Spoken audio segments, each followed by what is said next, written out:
Several peculiar items have been distributed throughout Kansas State University campus to raise awareness of women's rights.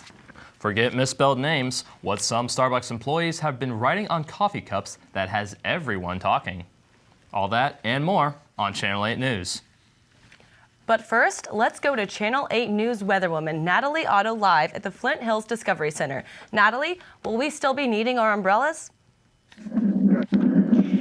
Thanks, guys. I'm here at the Discovery Center's new weather exhibit where the weather here is almost as unpredictable as the Kansas climate outside. After a beautifully sunny spring break weekend, the weather has turned a little gloomy outside here in Manhattan. As you can see, those scattered showers are expected to continue the rest of the day. Stay with us. I'll be back later with our 5-day forecast. KKSU LP. For Manhattan and Riley County. From Kansas State University, this is Channel 8 News. Welcome to Channel 8 News. I'm Megan Miller. And I'm Brennan Mentz. K-State students and faculty were forced out of Weber Hall into the gloomy day. On Tuesday, around noon, the Riley County Fire Department responded to a fire alarm at Weber Hall. A heating vent and air conditioning motor overheated and started smoking.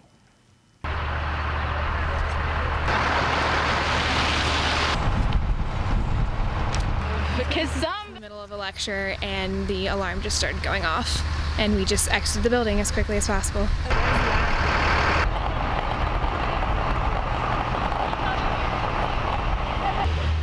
RCFD responded to the scene and was able to control the incident in less than 15 minutes. Gun laws have been a controversial topic for a long while. Some of that controversy comes from what lawmakers have done to control gun ownership. We have reporter Ryan Manring live at a Manhattan gun store to update us on the new bill that could mean a big change for gun owners. Yeah, thanks for having me here in the studio, guys. Oh, I'm not, sorry. The state of Kansas might see a big change in gun owners to see whether who can legally carry a gun with or without a license. Some think this is a good idea, and some not so much. Guns, a heated topic. Seen and unseen. For the last 9 years, Kansas residents have had the rights to conceal and carry with a permit. But thanks to a new bill trying to be passed, you may not even need one. And it is a bill that says that Kansans who are federally able to own a firearm do not have to get a permit from the state government to carry concealed. Senate Bill 45 allows anyone who can pass a background check to conceal and carry. Some in the community have mixed opinions and concerns on their safety. To me, it's just kind of a mixed bag. I mean, it's a thing where like it could be better for the community, it could be worse for the community. It just all depends on that's who's what I able told to them. They stuff said like that they were. I personally don't think that more guns means more safety. With guns comes some significant responsibility. Although some people see the potential bill as a security threat for public places, others see it as putting security back in citizens' hands where many think it rightfully belongs. There are some folks who think maybe things could get even safer, possibly, if more folks choose to carry and choose to exercise their constitutional right. The community is undivided over the responsibility that gun owners have to handle their firearms. What does matter is education and absolute respect for those guns. Accidents can happen very quickly. I think that it is wise and really your obligation to the community to be able to handle that gun safely and properly. Thanks, guys. As you can see, this has some people concerned for what public safety could look like moving forward. Some see it as a good thing, others see it as a bad thing, but until the bill is sorted out, I guess we'll have to stick to carrying guns with a license. All right, thank you, Ryan, who is definitely in the studio here, Getting onto Fort Riley always takes some extra time, but new changes may mean it will take just a little longer. Channel 8 News reporter Stephanie Peterson has a story. Stephanie? Thanks, Brennan. New changes in access control points may require civilians to take extra steps before getting access to post. To Fort Riley lately, it may be because the post is now implementing a new security system process in order to get in. The third phase of the access control started place on March 2nd. Those without a Department of Defense ID card may now only enter the post through the Henry Gate. This phase is currently still in place, and by April 1st, the whole post will be under DoD access control regulations. Issued photo ID, a registration and proof of insurance. You'll come to the counter and you'll fill out an application. If you fill out an application, you can expect to go ahead and receive a 24-hour pass. And if you have a government sponsor, you can go ahead and obtain a pass or a badge for a longer duration of time. Officials say these changes only apply to civilians trying to access Fort Riley. All other persons with a valid DoD-issued ID may come onto the post as usual. Fort Riley is still encouraging personnel to go ahead and come and visit what Fort Riley has to offer. It just requires a couple additional steps before they can get access.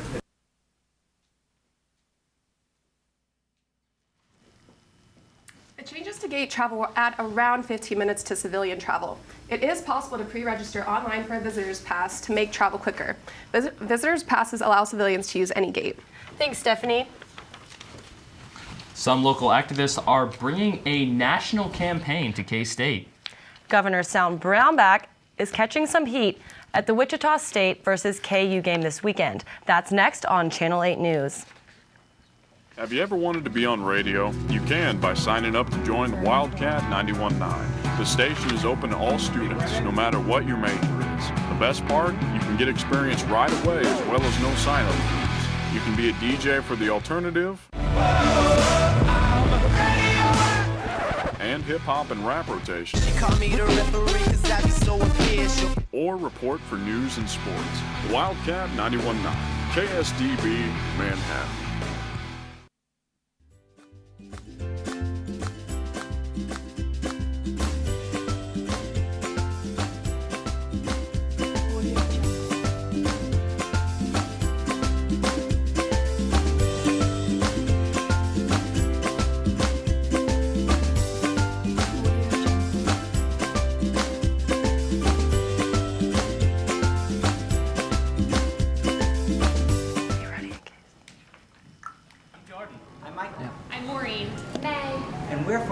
On the Spot Improv Club. We do everything improvised. Completely live. We're so good at group thing.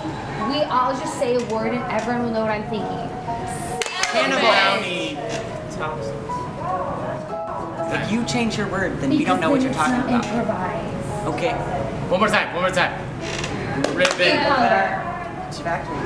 I don't understand what. How am I supposed to know what you guys are gonna think? Welcome back to Channel 8 News. I'm Brennan Mentz. And I'm Megan Miller.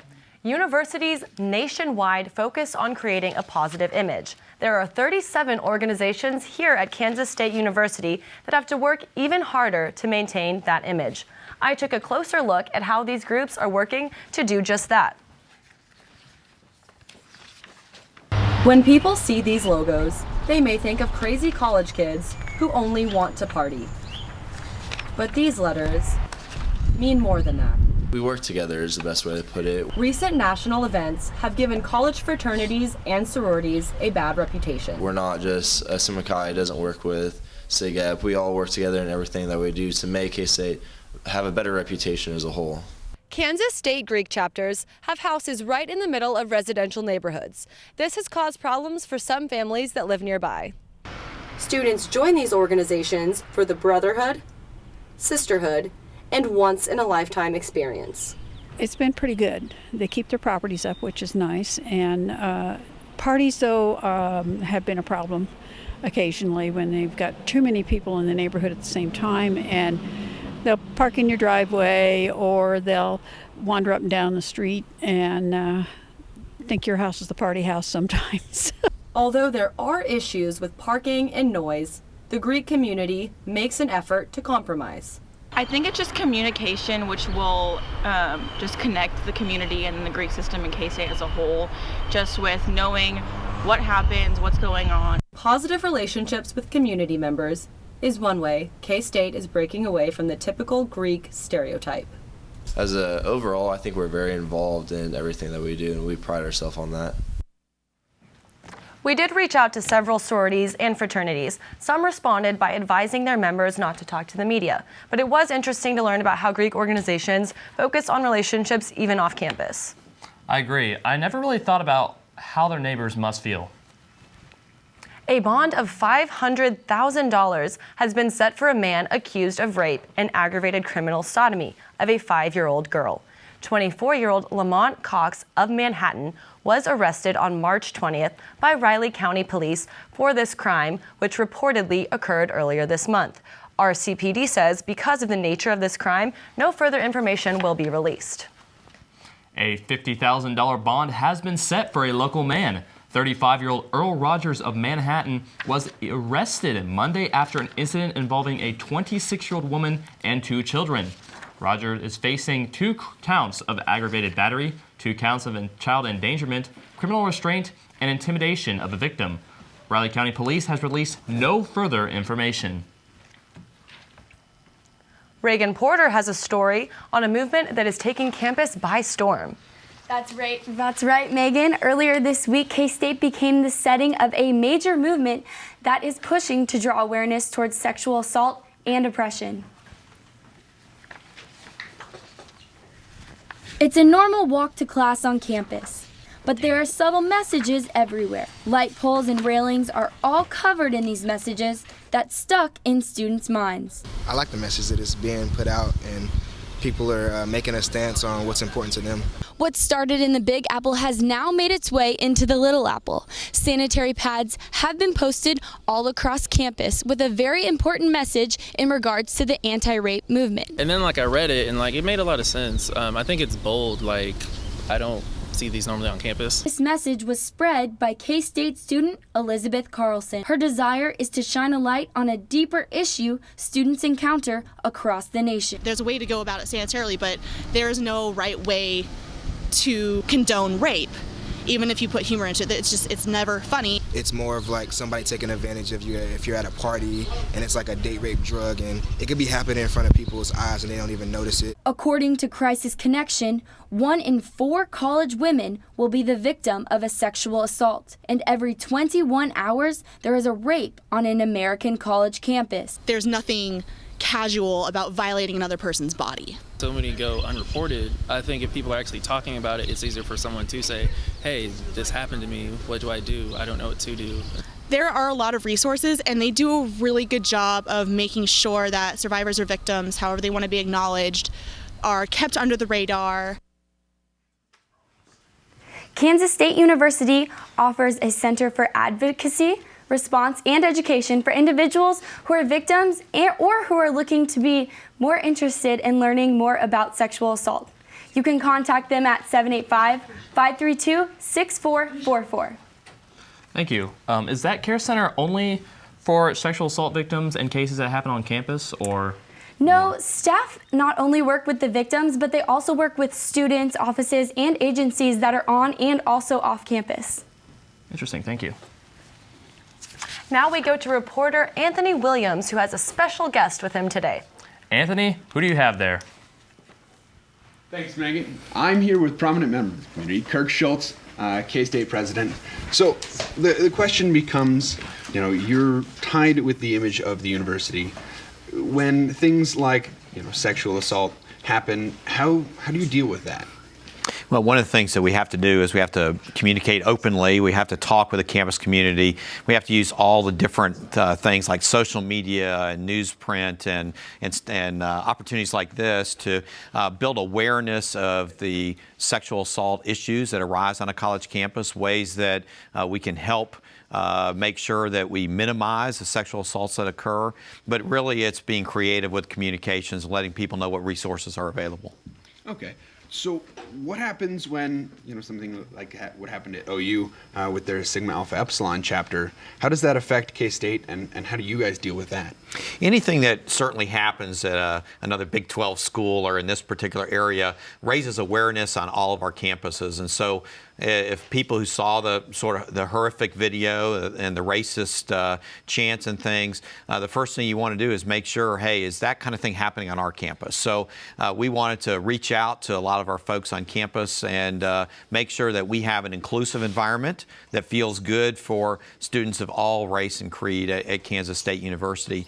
But then the question becomes not just do you have an issue, what can we do to make sure that it doesn't become an issue? And I think there have been a lot of conversations on campus over the last week or two since that incident to really make sure that we're dialoguing about these important issues on the Manhattan campus. All right. Well, thank you. That's all we have time for today.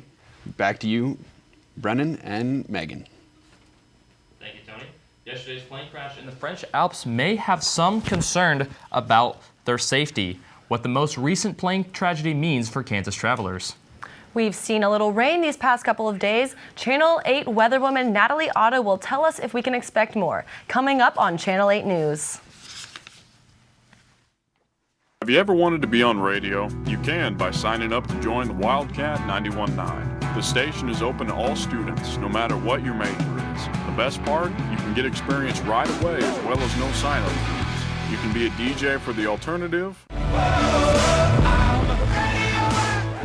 and hip-hop and rap rotation. Or report for news and sports. The Wildcat 91.9, KSDB, Manhattan.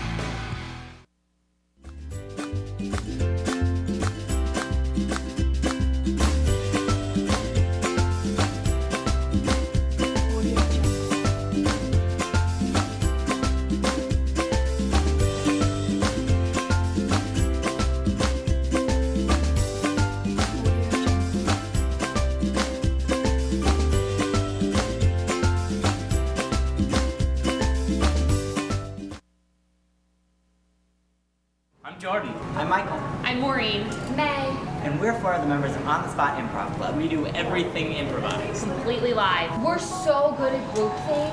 We all just say a word and everyone will know what I'm thinking. Brownie. If you change your word, then we don't know what you're talking about. Improvise. Okay. One more time. Ribbon. I don't understand how am I supposed to know what you guys are going to think? Welcome back to Channel 8 News. I'm Brennan Mintz. And I'm Megan Miller.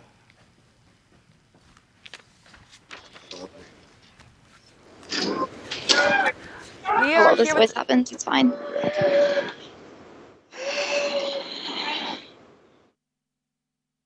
With the weather and some new exhibits that are at the Discovery Center now. I know they change the exhibit inside every day, or not every day, every a couple months, things like that. And this week it is focused on weather. Couple of days, but here inside the Wild Weather exhibit, we are experiencing all types of weather and tracking all types of weather. You can experience the Wild Weather exhibit this Saturday when the exhibit officially opens. But now let's take a look outside at some real weather as we take a look over to our national weather forecast. Over in Seattle, we can see that we are not the only state experiencing some clouds and showers. As we can see, Seattle is experiencing some rain, as well as across the country over in Florida, experiencing some stormy showers as well. As we take a look at our temperature map, we can see that the spring temperatures have not taken over the whole country yet, as those cold temperatures continue to take over the upper East Coast. Expected to see a high of about 35 degrees, as well as the Midwest experiencing temperatures of only about 37 degrees. Down in Texas and Florida, things are heating up a little as temperatures will reach somewhere in the 60s. If we take a look at the Kansas map, things are cloudy and rainy, not only here in Riley County, but for the rest of the state as well. The good news is that the weather is expected to only get better, as we can see here in our 5-day forecast. Tomorrow we still have some rain and mild temperatures ranging in the 50s, staying until Friday, but then Saturday and Sunday things will heat up again, and the sun is expected to reappear and bring on those sunny spring temperatures in the 60s and 70s. That's all I have for weather. Back to you guys in the studio. Thank you, Natalie. Many Americans suffer from the fear of flying. That's not helped by the number of high-profile airplane crashes recently. Channel 8 News reporter Austin Barnes is here to tell us how the latest disaster is affecting Manhattan. Austin? Thanks, guys. Now, statistically speaking, last year was the safest year for aviation on record, but you wouldn't know that from recent events.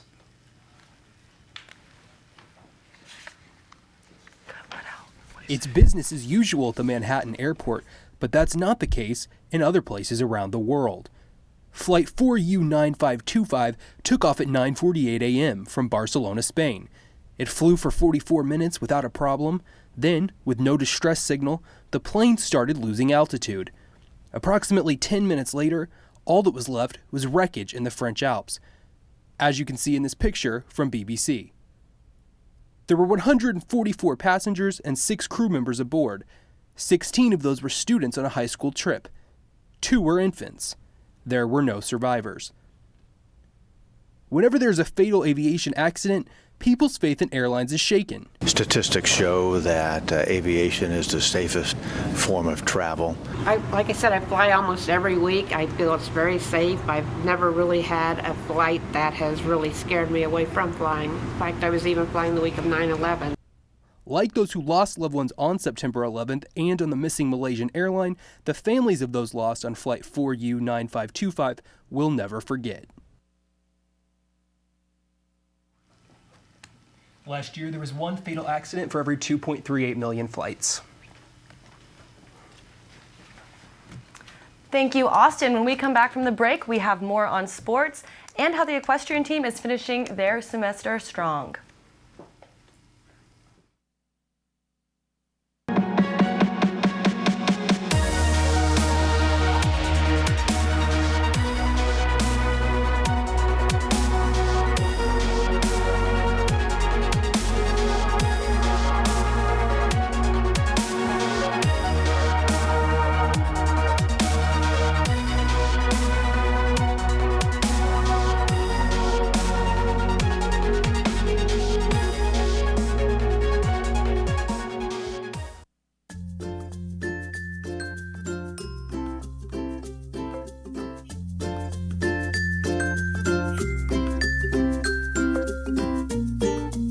Benefits for volunteering for the younger kids, for the middle school kids especially, I think it's really just fun and it's experience with animals that you don't get all the time.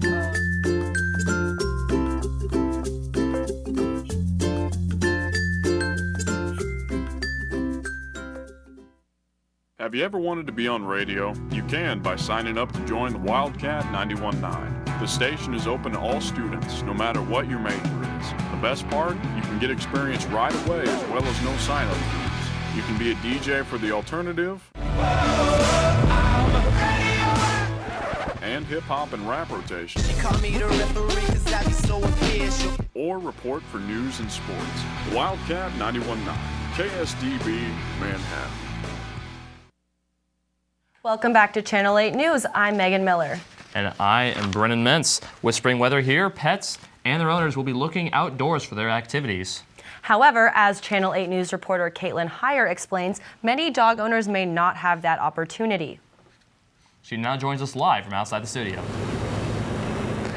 Thanks, Megan. I'm here with Tom Roos and his dog Ruby. She's a Doberman. She looks pretty playful right now and tame. However, according to an ordinance here in Manhattan, her, along with other dogs, could be considered dangerous. People say a dog is a man's best friend, and in Alexander Dahl's case, that's exactly who Owen is. He's a very kind and gentle dog, and he just loves the attention. Owen is a 1-year-old pit bull terrier that the Dahl family adopted in August. And while the family is happy to have him around, there are some people that wishes he was elsewhere. We have neighbors near here that do not like that we own a pit bull.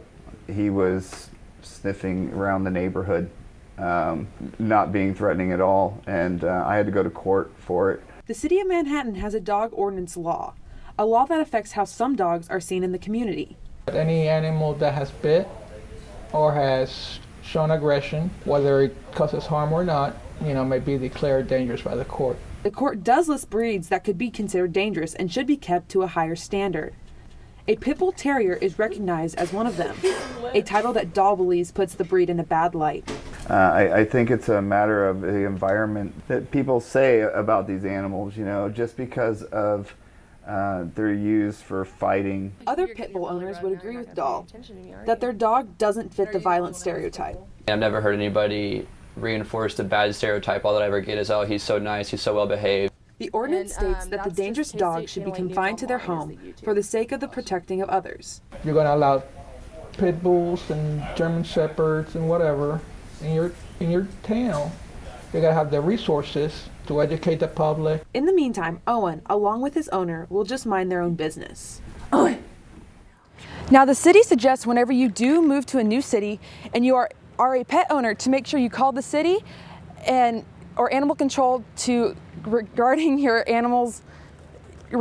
pet. Back to you, Megan and Brendan in the studio. Thank you, Caitlin. I sure hope that they can keep their dogs without any problems. Yeah. It sure was a rough weekend in sports. So we'll toss it to Victor Roy with sports. What do you got, Victor?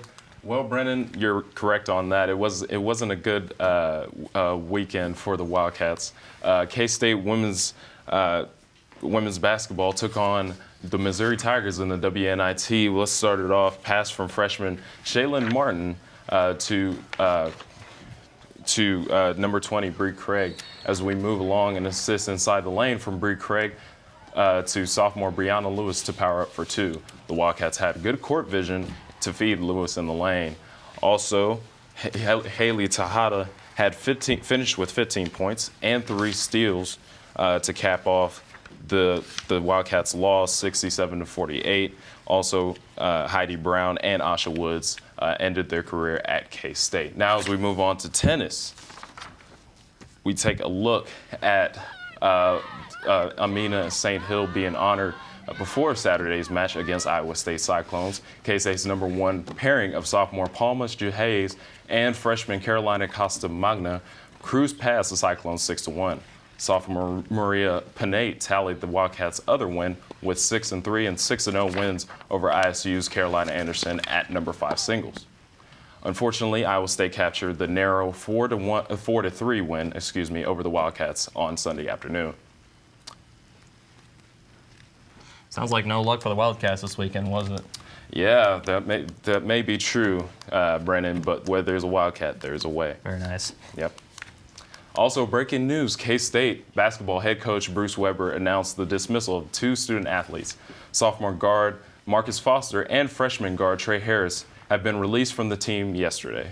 On the other hand, sophomore guard Javon Thomas announced that he would be transferring next year to continue his college basketball career elsewhere. Wow, Victor, not looking too good. Yeah, it's something you definitely don't want to see, but it's a chance for K-State to get that fresh start in. Thanks, Victor. Natalie Otto joins us one last time live from the Discovery Center, coming up on Channel 8 News.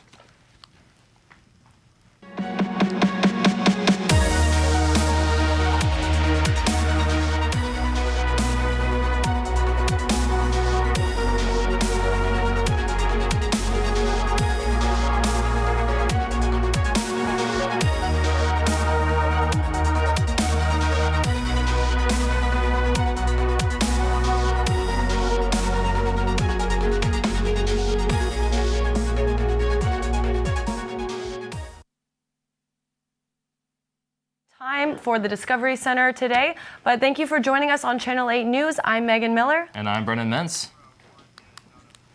We're here every Wednesday at 10:30 in the morning to bring you the latest news in Manhattan and K-State. From all of us here at Channel 8 News, have a great week, and we'll see you next time on Channel 8 News.